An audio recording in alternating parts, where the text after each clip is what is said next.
Before you start Lesson 28, make sure you complete Test F in the Test Masters on lines, angles, and polygons. Lesson 28 has two parts. The first part is on two-step word problems, and the second part is on learning about average. Let's just learn about these two-step word problems by doing some. Remember what you do on any word problem, you read it through first one time. So in A, it says Ruth went to the store with $15 and returned home with $5.64. If she bought 4 pounds of chicken, how much was each pound?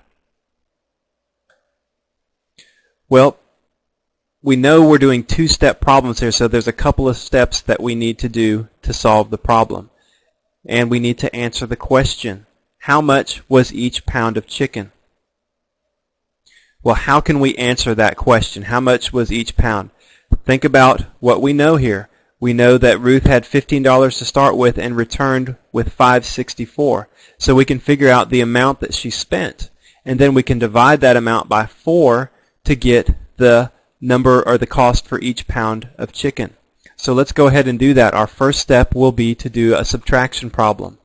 $15 minus $5.64. That will tell us how much she spent at the store. And we'll have to do some canceling here. 10 minus 4 is 6. 9 minus 6 is 3. 14 minus 5 is 9.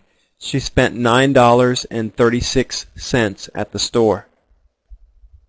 Now, we need to divide that by 4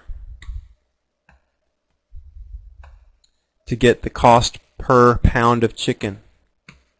And we put a decimal place up there in the quotient. 4 goes into 9 2 times. Subtract, you get 1, bring down a 3. 4 goes into that 3 times. Bring down a 1, or subtract, you get 1, bring down a 6. And then 4 goes into 16 exactly 4 times. So $2.34. And we could write per pound for our answer. $2.34 per pound. So by concentrating on what the question was that we were asking, we could tell by the information given that we had 2 steps to solve there. We had to figure out how much she spent, which was the difference, a larger, smaller difference problem, and then we had to do a division problem to figure out how much each pound of chicken cost.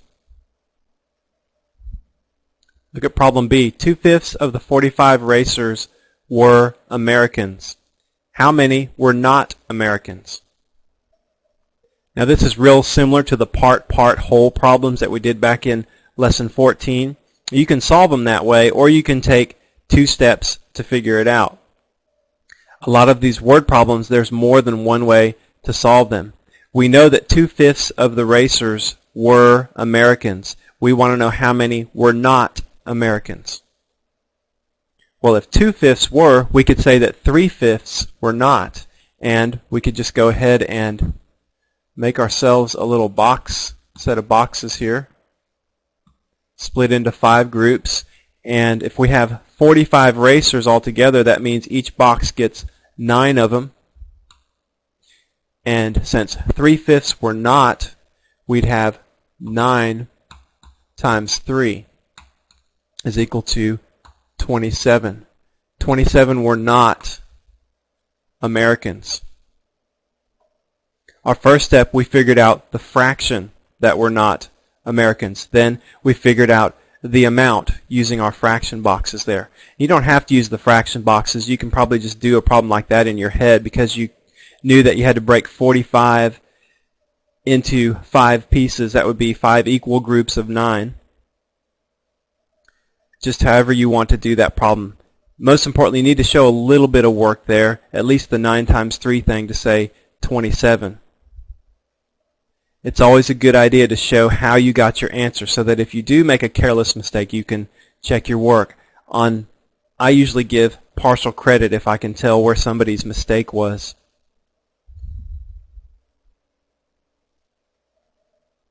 Now let's talk about the second part of this lesson on average.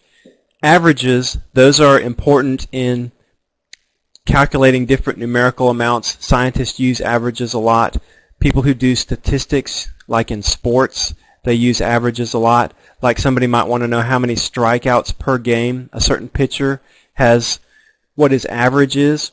And the way you figure that out is, let's say he had 200 strikeouts and pitched 20 games.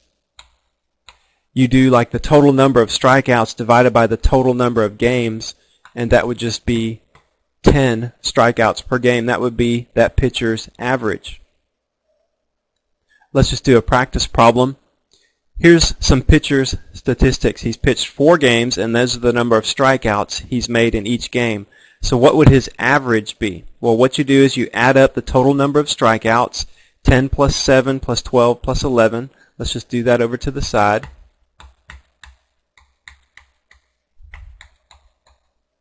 And we'd have 10 and 7 is 17. I like to add in pairs when I do problems like this.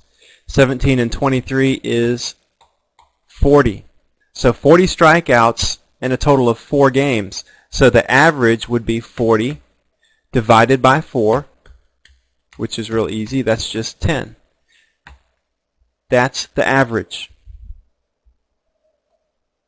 Averages are important, and they help you know, like he pitches another game, let's say he gets 9 strikeouts, we know, well, oh, well, that was a little bit below average. That's not as good as that pitcher can do.